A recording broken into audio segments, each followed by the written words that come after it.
ఏది అయినా ట్రై చెయ్యి ఆచి చికెన్ మసాలా. ఆచి చికెన్ మసాలా. గాజువాక ఎల్వి నగర్లో దారుణమైనటువంటి హత్య జరిగింది. ఈ హత్యకి సంబంధించి ఒక నేవీ ఉద్యోగి మౌనిక అని తన ప్రియురాల్ని ఇంటికి పిలిచి అత్యంత పాశవికంగా హత్య చేసి ముక్కలు ముక్కలుగా కట్ చేసి శరీర భాగాల్ని కొన్ని దహనం చేశాడు, కొన్ని ఫ్రిడ్జ్లో పెట్టాడు. అసలు సీన్ ఆఫ్ ఎఫెన్స్ ఎలా ఉంటుంది? ఎందుకంటే మొత్తం అపార్ట్మెంట్లో ఉన్నటువంటి ఇంటి మోడల్స్ అన్నీ ఒకే విధంగా ఉంటాయి. సీన్లో ఏ విధంగా ఉంటుంది? బహుశా ప్రతి ఇంట్లో కూడా ఉన్నటువంటి వాళ్ళకి సౌండ్ అనేది ఖచ్చితంగా వినిపిస్తుంది. కేకలున్నా కూడా, గొడవ చేసినా కూడా అవన్నీ వినిపించే అవకాశం అయితే ఉంటుంది. నేను ఇది కనిపిస్తున్నటువంటి లొకేషన్, జనాలు కొంత రద్దీగా కనిపిస్తున్నటువంటి ప్లేసే అపార్ట్మెంట్, అంటే ఆ ఫ్లాట్ రవీంద్ర ఉంటున్నటువంటి 102 ఫ్లాట్. ప్రస్తుతం దానికి పక్కనే ఉన్నటువంటి 101 ఫ్లాట్ దగ్గర ఉన్నాను. నేను ఒకసారి హౌస్ లోపలికి వెళ్ళి, అంటే లోపల నుంచి బయటికి ఏమన్నా సౌండ్స్ వినిపిస్తాయా లేదా ఒకసారి చెక్ చేద్దాం. ఎందుకంటే దీన్ని నేను లోపలికి చూపించే ప్రయత్నం అయితే చేస్తాను. లోపల కూడా హౌస్ సంబంధించినటువంటి ఓనర్స్, వాళ్ళ పిల్లలు లోపల ఉన్నారు, ఓనర్ అయితే బయట ఉన్నారు. కానీ నేను ఒకసారి దీన్ని ఎలా ఉండొచ్చు అనే దాన్ని నేను చూపించే ప్రయత్నం అయితే చేస్తాను. ఇక్కడ దీనికి సంబంధించి ప్రస్తుతం నేను హాల్కి అయితే వచ్చాను. ఒకవేళ ఎవరన్నా గొడవ చేసుకున్నా, ఘర్షణ పడ్డా కూడా ఖచ్చితంగా కుటుంబ సభ్యులకు సంబంధించి ఆ విషయాలు అనేది వాళ్ళకి తెలిసే అవకాశం అయితే ఉంటుంది. ఇది పక్కన ఉన్నటువంటి ఫ్లాట్. వాస్తవంగా ఆ ఇంటికి ఈ ఇంటికి ఏ విధమైనటువంటి సంబంధం లేదు. ఓనర్స్ని నేను రిక్వెస్ట్ చేసి, ఒకవేళ ఇక్కడ ఉన్నటువంటి సౌండ్స్ ఏమన్నా ఆ పక్క గదిలోకి వినిపిస్తాయా లేదనే దాన్ని టెస్ట్ చేయడం కోసం నేను తలుపులన్నీ మూసివేసి ప్రస్తుతం అయితే హాల్లో ఉన్నాను. ఎందుకంటే భార్య భర్తల మధ్య, ఇంట్లో ఉన్నటువంటి వాళ్ళ మధ్య కనుక ఏదన్నా గొడవ జరిగితే ఖచ్చితంగా ఆ గొడవకు సంబంధించినటువంటి సౌండ్స్ అనేది పక్క ఫ్లాట్లో వినిపించే అవకాశం అయితే ఉంటుంది.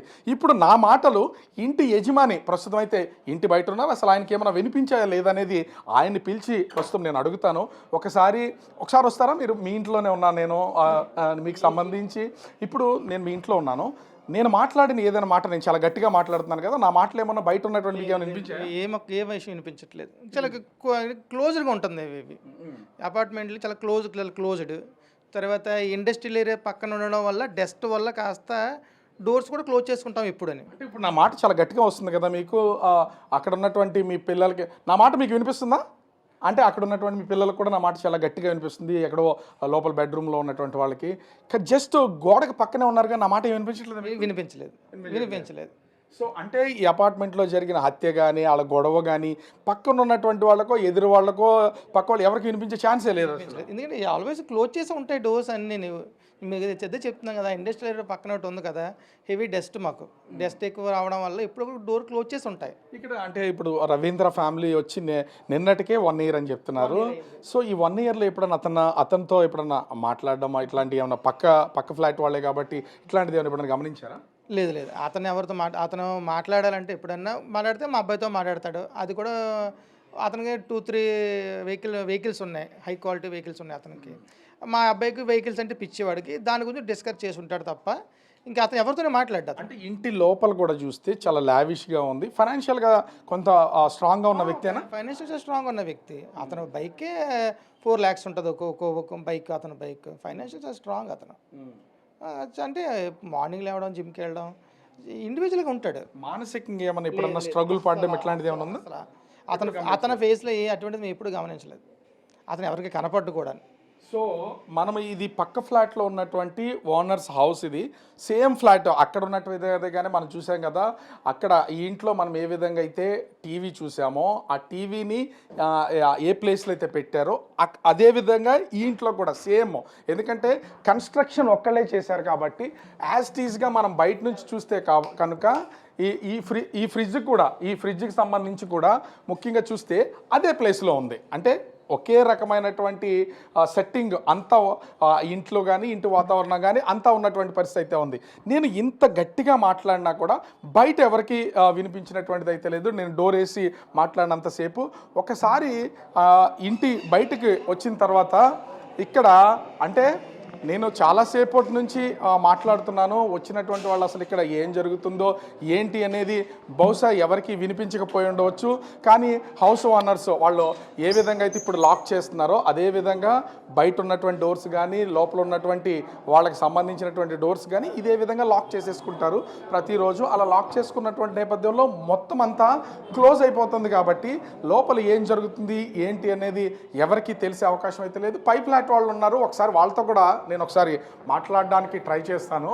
ముఖ్యంగా చూస్తే అంటే సహజంగా కింద ఏదన్నా జరిగినా అంటే ఒక ఇంట్లో రూమ్లో గొడవ జరిగిన భార్య భర్తల మధ్య కానీ ఎవరికైనా జరిగినా అయితే పైకైనా సౌండ్స్ వస్తాయి, కిందకన్నా సౌండ్స్కి వచ్చే ఛాన్స్ ఉంటుంది. అట్లాంటిది ఏమన్నా ఎప్పుడైనా గమనించారా ఇక్కడ? లేదు సార్, అలాగేం వినిపించలేదు మాకు. ఆ అబ్బాయి ఎప్పుడు వస్తున్నాడు ఎప్పుడు వెళ్తున్నాడు కూడా మాకు తెలియదు.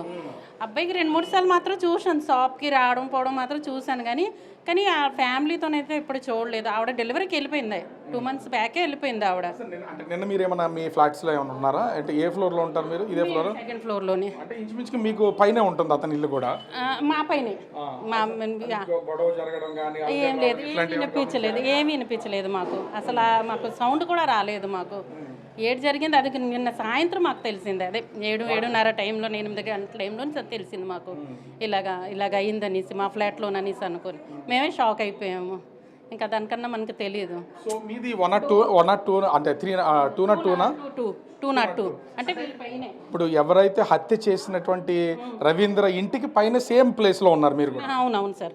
ఎట్లాంటి సౌండ్స్ ఏం లేదు. సో మనం ఇక్కడ గమనిస్తే చాలా ఆశ్చర్యకరమైనటువంటి ఒక పక్కా ప్లాన్ తో, అంటే ఇక్కడ హత్య చేసినటువంటి సమయం కానీ హత్య జరిగినటువంటి సమయం కానీ మనం ఒక్కసారి గమనించి చూస్తే ఖచ్చితంగా ఇద్దరి మధ్యన వాగ్వివాదం అయితే ఖచ్చితంగా జరిగి ఉండొచ్చు. ఎందుకంటే ఆ ఘర్షణ జరిగిన తర్వాత ఆమెను కూల్ చేసి హత్య చేసే ముందు ఆమెకి ఏమైనా మత్తు పానీయం కానీ ఇలాంటిది ఏమన్నా ఇచ్చి ఉండవచ్చు. ఎందుకంటే ఆమెకి మైకంలో ఉండేలాగా చేసిన తర్వాత హత్య జరిగితే అప్పుడు కానీ ఈ విషయం బయటకు వచ్చే అవకాశం అయితే లేదు.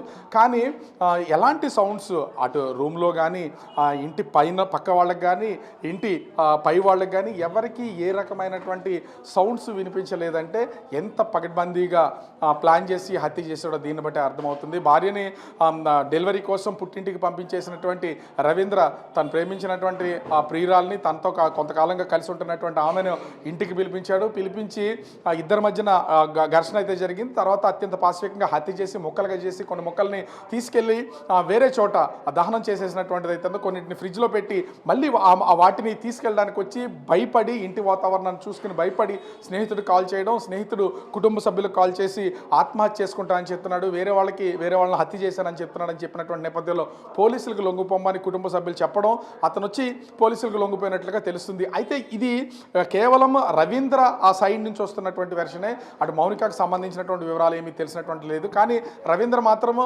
లావిష్గా తన లైఫ్ బాగుంటుంది, 3-4 బైక్స్ ఉన్నాయి, ఒక్కో బైక్ 4 లక్షల వాల్యూ ఉన్నటువంటిది, ఫైనాన్షియల్గా ఎట్లాంటి ఇబ్బంది లేదు, మెంటల్గా ఏ విధమైనటువంటి డిస్టర్బెన్స్ లేదు, చాలా స్ట్రాంగ్గా ఉండేటువంటి వ్యక్తి, ప్రతిరోజు జిమ్కి వెళ్తాడు, చాలా స్ట్రాంగ్గా ఉంటాడని పక్క ఫ్లాట్ వాళ్ళు చెప్తున్నటువంటిది అయితే మనం పక్క ఫ్లాట్లో కూడా సేమ్ వాతావరణం ఉన్నటువంటి ఇంటిని చూసి అసలు లోపల జరుగుతున్నటువంటి ఘర్షణ వాతావరణం కానీ లోపల జరిగే మాటలు కానీ ఏమైనా వినిపిస్తా లేదనేది ఒక డెమోగా కేస్ స్టడీగా చేసి చూపించే ప్రయత్నం అయితే చేస్తే, కానీ ఇంటి ఓనర్ని బయట పెట్టి మనం లోపలికి వెళ్ళి మాట్లాడినా కూడా బయట ఉన్నటువంటి వాళ్ళకి ఏ రకమైనటువంటి శబ్దాలు వినిపించినటువంటి నేపథ్యంలో హత్యను చాలా ఈజీగా చేసి తను ఆ శవాన్ని మాయం చేసే ప్రయత్నం చేసి చివరికి భయపడి పోలీసులకైతే ఈ సమాచారం ఇచ్చి లొంగిపోయినటువంటి పరిస్థితి కనిపిస్తుంది. కానీ ఇంత దారుణమైనటువంటి ఈ హత్యకు సంబంధించి మరి మౌనిక తల్లిదండ్రులు ఏ విధంగా రెస్పాండ్ అవుతారు, పోలీసులు ఈ కేసుని ఏ విధంగా ఇన్వెస్టిగేషన్ చేసి కేసును ముందుకు తీసుకెళ్తారనేది మాత్రం వేచి చూడాల్సినటువంటి పరిస్థితి కనిపిస్తోంది. కెమెరామెన్ రాముతో రాజు, బిగ్ టీవీ, గాజువాక, విశాఖ జిల్లా.